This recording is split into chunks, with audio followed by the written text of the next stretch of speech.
សួស្តីអ្នកទាំងអស់គ្នាតើយើងមកបន្តសាយរឿង Hanley អ៊ីពីសូតទី177សាយរឿងភាគនេះចាប់ផ្ដើមឡើងបន្ទាប់ពីការប្រយុទ្ធគ្នាយ៉ាងខ្លាំងក្លារបស់មនុស្សនៅធានណានហើយនឹងអំបូរមូឡានបន្ទាប់ពីហាយឡាយឃើញមជ្ឈដ្ឋានជុំវិញខ្លួនសម្លេងបរិសម្នាក់គេក៏បានបន្លឺឡើងដោយសួរទៅកាន់អ្នកវឹកហាត់នៃធានណានអំពីឈ្មោះរបស់ពួកគេរីឯមូលហេតុក៏ដោយសារតែខ្លួនគេនេះគឺមិនចង់សម្លាប់មនុស្សដែលមិនស្គាល់ឈ្មោះនោះឡើយលើបែបនេះអ្នកទាំង3ក៏បានណែនាំឈ្មោះរបស់ពួកគេដែលមានដូចជាឈ្មោះឈិនចិនឈ្មោះវាងចានអីចឹងទៅប៉ុន្តែគឺសុទ្ធតែមិនសំខាន់នោះទេនៅក្រៅពីលើការណែនាំឈ្មោះរបស់អ្នកទាំង3គេក៏បានតបទៅវិញថាល្អនៅពេលនេះខ្លួនគេគឺបានចាំឈ្មោះរបស់អ្នកទាំង3ហើយអញ្ចឹងគេក៏បានធ្វើការសម្លាប់អ្នកទាំង3ចោលភ្លាមសម្លាប់អ្នកទាំង3ហើយខ្លួនគេនៅតែមានការងើយឆ្ងល់ថាធានណានទៅវាគឺជាធានណានទៅហើយចុះអ្នកទាំងពីរឯនេះវិញគ្រាន់តែជាអ្នកវឹកហាត់សេរីនោះទេហើយអ្វីបានជាចូលរួមនៅក្នុងភាពរញ៉េរញ៉ៃនេះដែរម្នាក់ស្រីចំណាស់មានឈ្មោះថាហុងហ្វូរូបនាងគឺមានកម្រិតទី3តនការចុងក្រោយរីឯម្នាក់ស្រីពេញកំមុំនេះខ្លួននាងមានឈ្មោះថាចុងវៃនាងមានកម្រិតទី3តនការកណ្ដាលនោះទេក៏លេចមើលអ្នកវឹកហាត់ខាងបងមូឡាននេះវិញរូបគេមានឈ្មោះថាឈិនវិនគឺជាអ្នកវឹកហាត់ពលឹងដើមកំណើតតនការដំបងកំពូលអ្នកទាំងពីរនេះមិនមែនជាមនុស្សរបស់ធានណានឡើយក៏ប៉ុន្តែសុកបែរជាលោកដៃជួយដូច្នេះហើយខ្លួនគេគិតថាអ្នកទាំងពីរប្រកាសជាមានដៃគូស្នេហានឹងគឺជាសមាជិករបស់ធានណានជាជាមិនខាននោះឡើយតែនៅហើយទៅចុះរូបគេប្រហែលជាស្លាប់បាត់ទៅហើយដូច្នេះចាប់ពីថ្ងៃនេះទៅនាងគឺមកធ្វើជាប្រពន្ធចុងរបស់យើងមកនិយាយទៅគឺគេចង់យកនាងធ្វើជាដៃគូវឹកហាត់បែបស្នេហាជាមួយនឹងកូនសម្ព័ន្ធរបស់គេអីអញ្ចឹងទៅណាភ្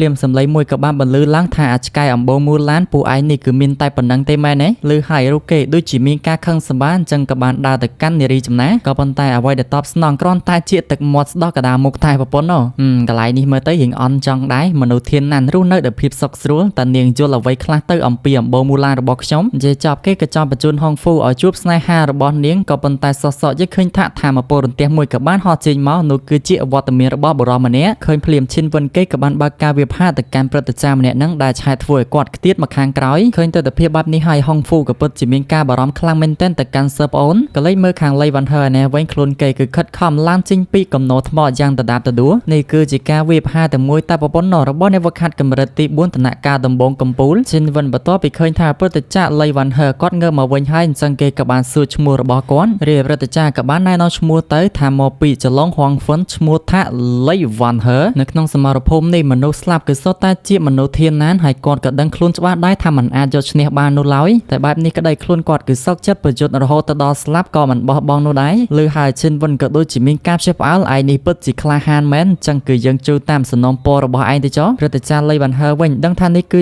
ាដំណាក់កាលចុងក្រោយនៃជីវិតអញ្ចឹងក៏បានប្រាប់ទៅកាន់សិស្សច្បងថាសិស្សប្អូនពេលនេះគឺសុំលាទៅមុនអីនិយាយចប់ក៏បានបញ្ចេញដាវរន្ទះបើកការវាយប្រហារទៅកាន់ឈិនវិនភ្លាមដាវតូចរបស់គាត់រំបាញ់មិញគឺបានបង្រួមគ្នាคล้ายទៅជាដាវដ៏ធំសម្បើមមួយបើកការវាយប្រហារទៅតែប្រពន្ធនឹងឈិនវិនគឺគេមិនព្រឺរំចំនោះទេចំណែកឯហុងហ្វូនៅតែបន្តប្រាប់ទៅកាន់សិស្សប្អូនថាឲ្យឆាប់រត់ទៅគណៈនឹងឈិនវិនគឺកវាសដៃតែបន្តិចនោះទេដែលបង្កបានទៅជាផ្សូខ្សាច់ដ៏ធំសម្បើមធ្វើការបោកទៅកាន់ព្រឹទ្ធាចារ្យលៃវ៉ាន់ហឺមើលទៅនេះប្រហែលជាពេលវេលាចុងក្រោយរបស់ព្រឹទ្ធាចារ្យលៃវ៉ាន់ហឺមែនតែនណៃថាមកពោលជាច្រើនក៏នៅតែបើកការវាយប្រហារទៅកាន់គាត់តែប៉ុណ្ណឹងគឺមិនទាន់អស់ចិត្តរបស់អំបូរមូឡាននោះទេគេក៏បានសំកាំងខ្លួនឡើងទៅលើបើកការវាយប្រហារទៅកាន់ព្រឹទ្ធាចារ្យលៃវ៉ាន់ហឺធ្វើឲ្យគាត់ខ្ទាតចូលមកខាងក្រោមខណៈដែលគាត់កំពុងតែខ្ទាតថាមកពោលនៅតែបន្តបើកការវាយប្រហារទៅកាន់គាត់ក៏ប៉ុន្តែជាសំណាងល្អដាវឫស្សីក៏បានហោះមកដោតចំពីមុខគ្រាន់តែឃើញដាវឫស្សីយើងក៏បានដឹងហើយនោះគឺជាហានលីវត្តមានរបស់ដាវឫស្សីបានធ្វើឲ្យថាមកពោលអំបញ្ញមិញពេលនេះគឺបានคล้ายទៅជាម៉ូខៈតែប៉ុណ្ណឹងក៏អត់ទាន់ចប់នោះដែរដាវឫស្សីប្រមាណដាវបង្រួមគ្នាคล้ายទៅជាកងចាក់បើកការវាយប្រហារទៅកាន់ឈិនវិនឃើញហើយឈិនវិនក៏មិនចាំយល់ដូចគ្នាបានបើកប្រើប្រាស់ថាមពលខ្សាច់ធ្វើជារបាំងការពារដើម្បីតែការពារខ្លួនក៏ប៉ុន្តែជាលទ្ធផលការវាយប្រហាររបស់ហានលីនៅតែបង្ខំគេឲ្យខ្ទាតមកខាងក្រោយឈិនវិនគេក៏បានស្រែកសួរតើឯងគឺជានរណាទៅតែហានលីគឺមិនទុកដង្ហើមឲ្យដកនោះឡើយខ្លួនគេបានបើកការវាយប្រហារដោយជាប់ជាមួយនឹងពាក្យសម្ដីថាឈ្មោះរបស់យើងឯងគឺមិនស័ក្តិសមដឹងនោះឡើយនៅក្រៅពីបង្ហាញខ្លួនហានលីក៏ដូចជាមានការចាប់អារម្មណ៍ជាមួយនឹងអ្នកវឹកហាត់វេទមន្តម្នាក់នេះម្យ៉ាងវិញទៀតខ្លួនគេក៏បានសម័យឃើញរឿងរ៉ាវការពីលើកមុនដែលគេគឺបានប្រយុទ្ធគ្នាជាមួយនឹងអ្នកវឹកហាត់ពីអំបូរមូឡានដូចគ្នាសម័យចប់ហើយហានលីគេក៏បានគិតថាមើលទៅនៅក្នុងចំណោមអ្នកវឹកហាត់វេទមន្តវាក៏មានបែងចែកកម្រិតផងដែរក៏ប៉ុន្តែឯងនេះបើសិនជាប្រៀបធៀបនឹងអំបូរមូឡានម្នាក់នោះឯងក៏ពិតជាខ្សោយខ្លាំងមែនតែនតែម្ដងតែខ្សោយជាងអាណាក៏ដោយឈិនវិនគេអត់ខ្វល់នោះឡើយនេះគឺជាគំនុំរវាងអំបូរមូឡានជាមួយនឹងសម្ព័ន្ធទាំង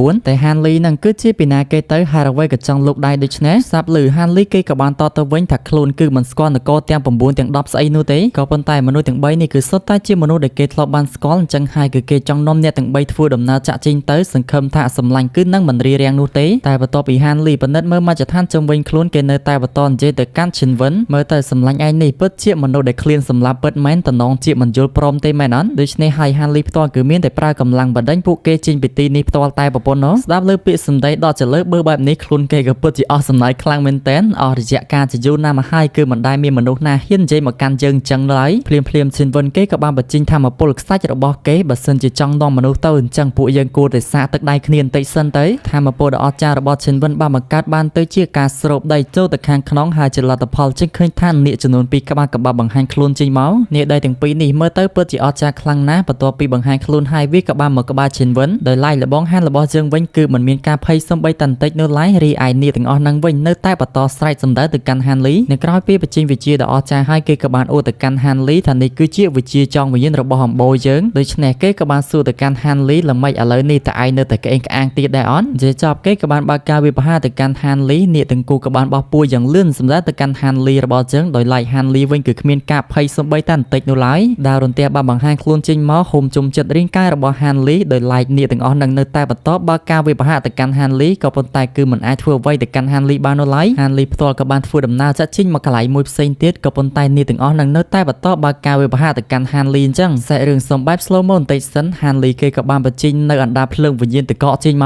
កសមត្ថភាពអណ្ដាតភ្លើងមួយនេះគឺវាស្តៀងទៅនឹងអណ្ដាតភ្លើងបង្កឆ្អឹងរបស់យ៉ាវឡាវដែលខ្ញុំគឺធ្លាប់បានបញ្យល់វារួចរាល់អស់ហើយបញ្ចេញមកហើយហានលីក៏បានបើកការវិភាគទៅកាន់នាគទាំងគូនឹងដែលឆែកធ្វើឲ្យវាត្រូវបានកកហើយជាលទ្ធផលវាច្បាស់ណាស់គឺត្រូវបានកំទេចចោលហ្នឹងហើយដោយឡែកហានលីវិញនៅតែសើទៅកាន់គេក៏ប៉ុន្តែចំណាក៏ដោយវិជានេះវាពិតជាអន្ទង់វែងឆ្នាំងវែងមែននៅក្រៅពីបំបីហើយហានលីក៏បានយកខ្លឹមសារទាំងពីររបស់វាយកមកតងឃើញនៅឈុតមួយនេះហើយឈិនវិនក៏ពិតជាមានការផ្ចិបផ្អើលយ៉ាងខ្លាំងក៏ប៉ុន្តែហានលីវិញគឺធ្វើធម្មតានោះទេហានលីវិញនៅតែបន្តសួរទៅកាន់គេតើឯងនៅមានអ្វីទៀតអត់បញ្ចេញមកអស់មកហើយមូលហេតុក៏ដោយសារតែហានលីខ្លួនឯងនេះពិតជាចង់ដឹងមែនតើអំពីអំណាចធម្មពលវិញ្ញាណពិតរបស់អំបូរមូឡានឈិនវិនវិញគេក៏បានទៅសើអំពីវិជាបិសាចរបស់ហានលីមើលទៅវាពិតជាមិនធម្មតានោះទេដូច្នេះហើយគេក៏បានសួរទៅកាន់ហានលីមិនដឹងទេថាលោកគឺជាប្រតិកម្មម្នាក់ណាទៅនៃបកបិសាចកន្លែងនេះសូមបញ្ជាក់បន្តិចចំពោះបកបិសាចដែលដើរលើមាគ៌ារបស់បិសាចនឹងគឺមានចំនួន6បកអញ្ចឹងអ្នកក្លាហានគឺគួរតែណូតទុកទៅស្ដាប់ឮហើយហានលីក៏ដូចជាសង្ហាចិត្តស្អីគេប្រតិកម្មបកបិសាចមែនទេមើលទៅលោកប្រហែលជាវាតម្លៃខ្ញុំខ្ពស់ពេកហីមាត់កំពុងតែនិយាយនោះទេប៉ុន្តែដៃគឺសុំទុករបស់សិនអីអំបញ្ញមិញនេះហានលីបោកដៃឲ្យគេបើកការវិភាគមកកាន់ខ្លួនមកក៏ប៉ុន្តែមើលទៅគេដូចជាមិនបញ្ចេញនោះឡើយអញ្ចឹងសូមឲ្យហានលីនេះបញ្ចេញម្ដងទៅចុះ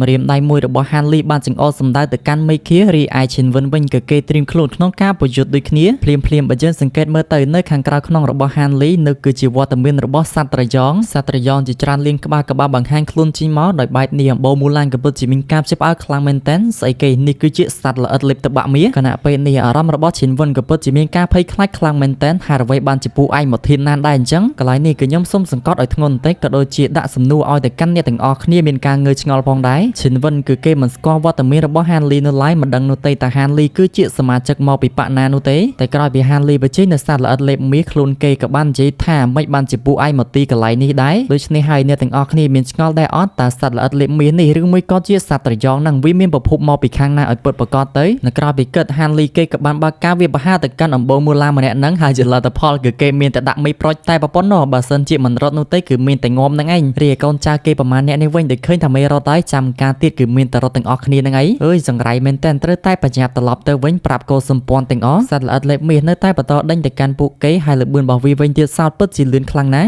់ដោយបែបនេះវាបានបង្ខំឲ្យកូនចៅពីរនាក់របស់អំបូរមូឡានបើកនៅរបាំងការពារដើម្បីឲ្យព្រឹត្តិការណ៍ជាន់ខ្ពស់របស់គេនឹងធ្វើការរត់គេចខ្លួនប៉ុន្តែជើងគឺបានដឹងស្រាប់ហើយបើទោះបីជាបារបាំងការពារក៏ដោយលទ្ធផលរបស់គេគឺសំបីតែសាច់ហើយនឹងឆ្អឹងឈាមនឹងគឺមិនសល់ដូចគ្នាក៏ប៉ុន្តែវាពិតជាស័ក្តិសមតម្លៃខ្លាំងណាស់ការលះបង់ជីវិតរបស់អ្នកទាំងពីរធ្វើឲ្យឈិនវិនគឺគេមានឱកាសដើម្បីតែរត់គេចខ្លួនឃើញបែបនេះហើយលីងឡុងនេះក៏បានសួរទៅកាន់លោកម្ចាស់ហើយអ្វីបានជាមិនដេញតាមអញ្ចឹងតែហានលីផ្ទាល់គឺដឹងច្បាស់ណាស់គ្រប់យ៉ាងនៅទីកន្លែងនេះគឺសុទ្ធតែត្រូវបានគ្រប់គ្រងទៅដោយអំបូរមូឡានបាត់ទៅហើយលើពីនេះទៅទៀតការរត់គេចខ្លួនរបស់ពួកគេនេះពិតជាគួរសង្ស័យខ្លាំងណាស់អញ្ចឹងហើយហានលីគិតថាប្រកាសជាមានរឿងដែលមិនអាចមើលឃើញនិយាយទៅគឺហានលីខ្លាចថាពួកនឹងមានល្បីអីអញ្ចឹងណាទៅគេមិនដេញស្លេពីនេះសាររឿងក៏បានកម្មមកដល់អ្នកទាំង3ឯនេះវិញជិះឃើញថាហុងវូកំពុងតែព្យាបាលទៅកាន់ព្រឹត្តិការណ៍លៃវ៉ាន់ហឺភ្លាមហានលីគេក៏បានធ្វើដំណើរត្រឡប់មកវិញដោយឃើញបែបនេះហើយព្រឹត្តិការណ៍លៃវ៉ាន់ Van Her ក៏ក៏បានងើបមកទាំងដដាលដួលធ្វើការគោរពទៅកាន់រិមច្បងរូបគាត់បានណែនាំខ្លួនទៅកាន់ Han Lee ខ្ញុំនេះគឺមានឈ្មោះថា Lei Van Her នៃចន្លងភ្នំហងហ្វឹងហើយខ្លួនគាត់ផ្ទាល់ក៏បានធ្វើការអរគុណទៅកាន់រិមច្បងផងដែរដែលបានជួយលើពីនេះទៅទៀតក៏បានសួរទៅកាន់ Han Lee ផងដែរតើរិមច្បងមានឈ្មោះអ្វីដែរទៅលើបែបនេះ Han Lee ក៏នៅតែរក្សាមុខស្មើរបស់ខ្លួនមើលទៅលោកពូលីគឺពិតជាមិនចំណាំខ្ញុំតទៅទៀតនោះឡើយអញ្ចឹងខ្សែរឿងក៏បាន highlight ឲ្យឃើញពេលដែល Han Lee ធ្វើការគោរពទៅកាន់ព្រឹទ្ធាចារ្យ Lei Van Her អញ្ចឹងការពីអតីត Han Lee ក៏បានជួបជាមួយនឹងគ្រូទុកភ័យក៏ប៉ុន្តែត្រូវបានព្រឹទ្ធាចារ្យ Lei Van Her នេះហើយគឺបានជួយទៅកាន់ Han Lee រីឯ Han Lee វិញក៏បានធ្វើការអរគុណទៅកាន់រិមច្បងដែលបានជួយខ្ញុំនេះគឺមានឈ្មោះថា Han Lee សួរទៅកាន់រិមច្បងតើរិមច្បងមានឈ្មោះអ្វីដែរទៅអញ្ចឹងហើយព្រឹទ្ធាចារ្យ Lei ក៏បានតបទៅតែខ្ញុំនេះមានឈ្មោះថា Lei Van Her អញ្ចឹងឯងគឺអាចហៅខ្ញុំថាគឺជាលោកពូលីទៅបានហើយសាររឿងបង្កាំមកដល់វេលានេះពេលបច្ចុប្បន្ន Han Lee នៅតែរំលឹកពាក់ព័ន្ធជាមួយនឹងសង្គ្រាមកាលពីលើកមុននៅភ្នំហងហ្វឹងពេលនៅលោកពូលីគឺបានជួយក្មេងប្រុសម្នាក់ដែលមានឈ្មោះថា Han Lee រីឯតកូល Han របស់ខ្ញុំនេះគឺមិនដែលភ្លេចគុណរបស់អ្នកនោះឡើយឬហើយក៏បានសញ្ជឹងគិត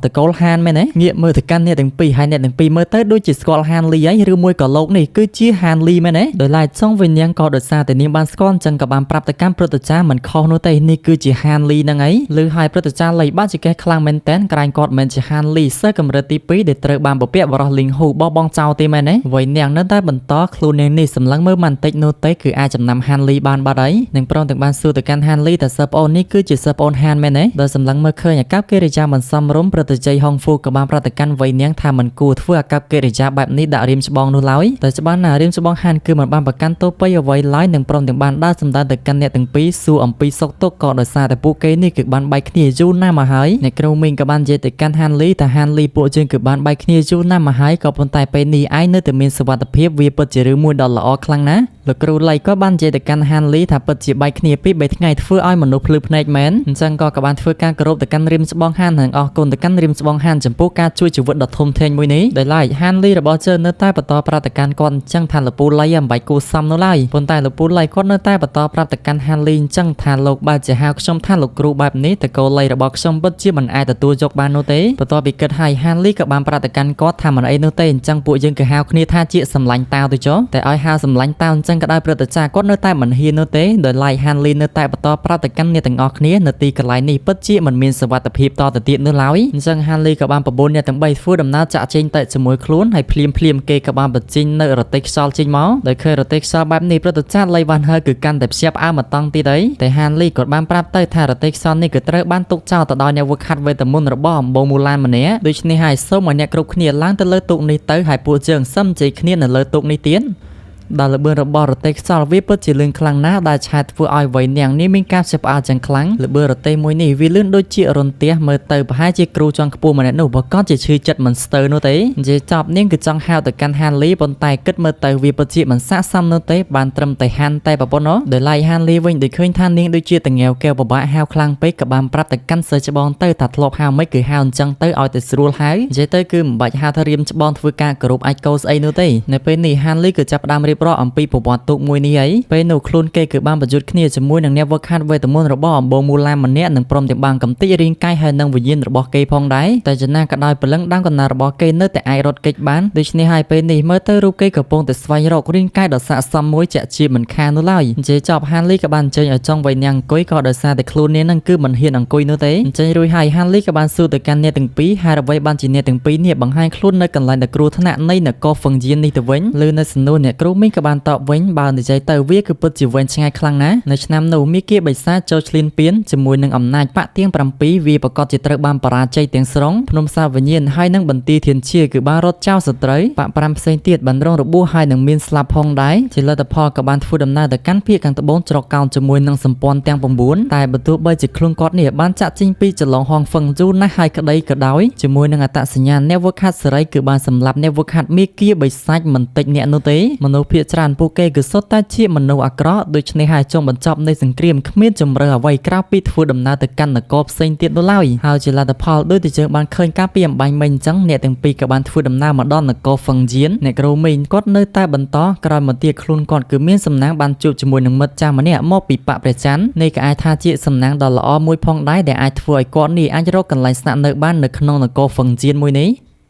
នៅក្រៅពីស្ដាប់លើការវិពណ៌នារបស់គាត់ហានលីក៏បានដកដង្ហើមធំនៅពេលនេះអំបូរមូឡានក៏បានបើកការវាយប្រហារឆ្លៀនពេញគ្រប់ទីកន្លែងទាំងអស់នគរហ្វឹងយានភាគច្រើនក៏ត្រូវបានដួលរលំអស់ហើយលេវ៉ាន់ហឺចង្ងើបឈរប៉ុន្តែត្រូវបានហានលីហាមឃាត់ហើយជាជំហានបន្ទាប់ហានលីក៏បានសួរទៅកាន់សម្លាញ់តាវលៃហើយអ្វីបានជាបង្ហាញខ្លួននៅទីកន្លែងនេះដែរតប៉ែមែនមិញអត់ងើបនោះទេឥឡូវនៅតែងើបដដែលនៅពេលនេះព្រឹទ្ធចារ្យលៃនិយាយអំពីប្រវត្តិខ្លួនវិញម្ដងចាប់តាំងពីចលងហងហ្វឹងផ្លាស់ឆ្ងាយអំពីទឹកដីតូនតាមកគម្លាតវិញគឺកាន់តែធំឡើងដែលឆាតធ្វើឲ្យគាត់បង្ខំចិត្តធ្វើដំណើរមកទីកន្លែងមួយនេះហើយមូលហេតុចម្បងគឺដើម្បីអញ្ជើញរៀមច្បងស្រីហើយនិងអ្នកដទៃទៀតនឹងត្រឡប់ទៅចលងហងហ្វឹងវិញតែប៉ុណ្ណោះហើយជាអកុសលលំបាញ់មិញនេះបើសិនជាមិនបានសម្លាញ់ហានជួយនោះទេពួកជើងខ្លាចថាមិនអាចរត់គេចពីសេចក្តីស្លាប់បាននោះឡើយនៅពេលនេះចលងហងហ្វឹងជួបនៅវិបត្តិដ៏ធំសម្បើមមួយនៅក្នុងការរស់រានមានជីវិតដូច្នេះក៏បានសុំចិត្តទៅកាន់រៀមច្បងស្រីថាឲ្យត្រឡប់ទៅប៉ាក់វិញទៅបើទោះបីជាលក្ខខណ្ឌបែបណាក៏ដោយប៉ាក់ក៏យកព្រមគ្រប់យ៉ាងដោយឃើញតែគាត់នៅតែអង្វរវ័យនាងក៏បានប្រតិកម្មព្រឹទ្ធចារ្យលៃលោកគ្រូលៃជាច្រើនឆ្នាំមកនេះលោកគួរតែបានដឹងហើយចំពោះតែអ្នកគ្រូហុងហ្វូបើសិនជាគាត់សម្រេចចិត្តធ្វើអ្វីមួយហើយបើទោះបីជាលោកខំបញ្ចុះបញ្ចូលយ៉ាងណាក៏ដោយវាក៏គ្មានប្រយោជន៍អ្វីនោះដែរអញ្ចឹងអ្នកគ្រូហុងក៏បានងើបចេញពីតុប្រាប់ទៅកាន់សិស្សប្អូនថាលើកនេះលោកគឺត្រឡប់ទៅវិញម្នាក់ឯងទៅហើយប្រាប់លោកគ្រូផងចាប់ពីថ្ងៃនេះពេលនេះវេលានេះវិនាទីនេះទៅពួកយើងគឺដើរផ្លូវរៀងខ្លួនខ្ញុំហើយនឹងភ្នំហងហ្វឹងគឺគ្មានអ្វីតាក់ទងជាមួយនឹងគ្នាតទៅទៀតនោះទេដែលលើពាក្យសម្ដីម៉ាត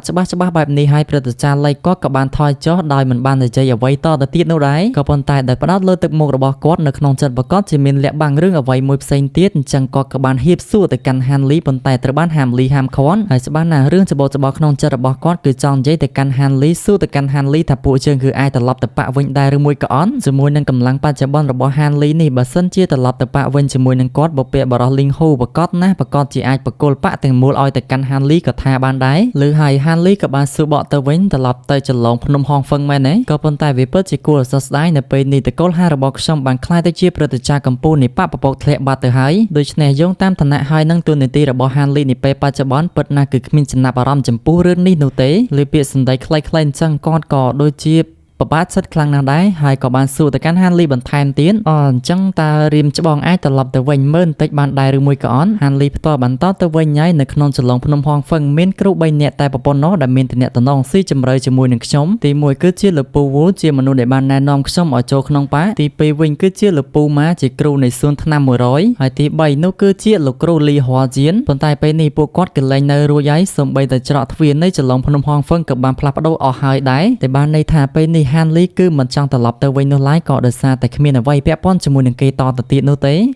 នៅក្រៅពីធ្វើដំណើរអស់មួយរយៈជាលទ្ធផលយើងឃើញថាព្រឹទ្ធចារ្យលៃក៏បានចោះចេញពីរទេនៅក្រៅពីហានលីធ្វើដំណើរចាក់ចេញទៅបាត់ព្រឹទ្ធចារ្យនៅតែមានការសោកស្ដាយអញ្ចឹងត្រឹមរយៈពេលតែ200ឆ្នាំនោះទេហានលីបើជាអាចឈានដល់កម្រិតទី4បាត់ហើយភាពរឹងមាំនៃឆន្ទៈចម្រូវនៃឱកាសខ្លាចថាពេលនេះធានណានទាំងមូលគ្មាននរណាម្នាក់អាចប្រៀបផ្ទឹមជាមួយនឹងហានលីបាននោះឡើយចំពោះពាក្យថាភាពរឹងមាំនៃឆន្ទៈចម្រូវនៃឱកាសវាគឺជាពាក្យបង្រៀនមនុស្សយើងដ៏ល្អមួយខ្លាំងមែនទែនពាក្យថារឹងមាំនៃឆន្ទៈបង្រៀនឲ្យមនុស្សយើងពង្រឹងឆន្ទៈរបស់ខ្លួនឯងបើសិនជាធ្វើអ្វីមួយហើយកុំបោះបង់វាចោលពាក្យថាចម្រូវនៃឱកាសរបស់មនុស្សយើងពិតជាមិនសូវមាននោះទេដែលបានន័យថាវាគឺពិតជាកប់ជ្រៅខ្លាំងណាស់ហើយបើសិនជាមនុស្សយើងសំណាងទទួលបានឱកាសហើយដាច់ខាតត្រូវតែប្រើឆន្ទៈធ្វើការចាប់យកឱកាសនោះដោយមោះមុតហើយមិនខ្មាស់អៀនអ្វីនោះឡើយមែនតើទៅពាក្យនេះគឺខ្ញុំយកតាមពាក្យសម្ដីរបស់ហានលីកាលពីអេពីសូតមុនគឺនៅពេលដែលហានលីបំបីចូលដល់កម្រិតទី4នោះទេបន្ទាប់ពីនិយាយចប់ហើយគាត់នៅតែមានការសោកស្ដាយពាក់ព័ន្ធជាមួយនឹងហានលីនៅឆ្នាំនោះបើសិនជាបុព្វបុរសមិនបានបោះបង់ហានលីចោលនោះទេមកដល់ពេលនេះប៉ារបស់គាត់ប្រកាសជាបានរីកចម្រើនហើយដែលគិតថានេះគឺជាកំហុសដ៏ធំសម្បើមមួយរូបគាត់ក៏បានចាក់ចេញទៅបាន